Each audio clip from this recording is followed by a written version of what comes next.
আরে বন্ধু নাকি? এখানে কি করস? হ্যাঁ বন্ধু, এই তো জমি মারাতে পানি দিতেছি, তাই একটু এখানে আসি। তোর সঙ্গে কিছু পার্সোনাল কথা ছিল। কি কথা বল? নামে এদিকে আয়, নাই না।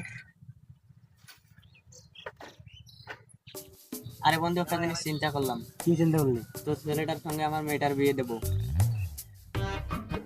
কিরে, ওটা আমার আব্বা না? বিয়ের কথা বলতেছে। হ্যাঁ। আমার সাথে মনে হয় বিয়েটা দিব। যাই হোক, পিঙ্কিরও আমারও খুব পছন্দ। হ্যাঁ, এটা তো ভালোই হয়। তা আমার কোন ছেলের সঙ্গে দিবি? আরে ওই যে তোর ছোট ছেলেটা আছে না, হ্যাঁ। ও তো খুব ভালো রে। কত সুন্দর একটা ছেলে, নম্র ভদ্র ছেলে। ওর সঙ্গেই আমার মেয়েকে বিয়ে দেবো।